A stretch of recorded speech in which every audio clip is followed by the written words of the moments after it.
If I were mayor, I tell you quite honestly, and maybe it's because I hung out too much with Johnny Cochran, but if I were mayor, I would be calling everyone into the room and saying, "Look, this is an embarrassment." And that did happen, to my understanding, the first day. Everybody was called in off administrative leave, any type of leave that they were on.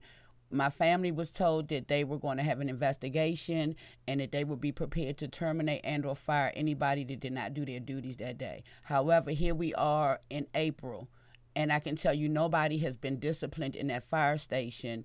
The dispatch center people received, my understanding from an outside source, was 2 days suspension, 3 days suspension, and a 10-day suspension. And the lieutenant who is in charge is allowed. She's retiring. She's going to retire. She's going to retire. But she's the only one that has gone before the fire trial board. And my understanding was 5 to 7 business days is what the report told us. They had to get their findings to the chief. At the meeting with the chief last week, he made it seem like it could take whenever. They don't operate on nobody's schedule. See, this is where nobody is over top of them. He said he has to stay out of it. That's the same question that I... He has to stay out, but he's the chief. He's the chief, but he says that per the labor contract and the union contract, this trial board consists of 2 battalion chiefs and I think 2 firefighters.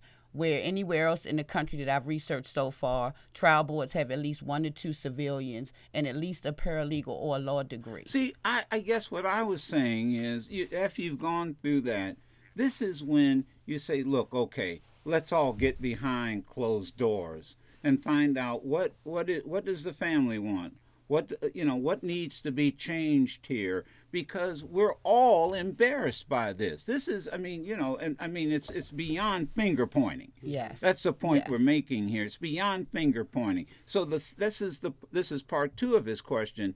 Do you move to change the law?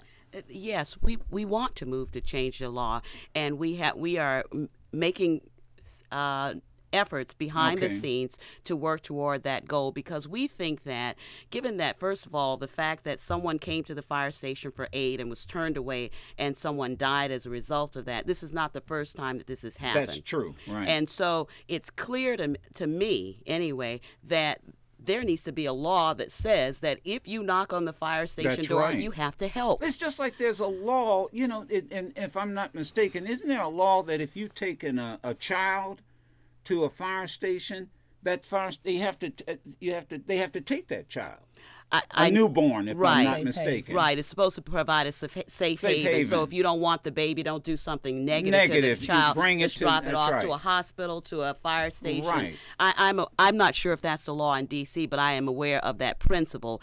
And I think the same thing should apply here. I think we need a law on the books that says that if you knock on the fire station's door and there's a medical emergency and someone is suffering catastrophic injuries as a result of that they should be required to help. That seems common sense to me, and it's a common expectation of citizens and visitors.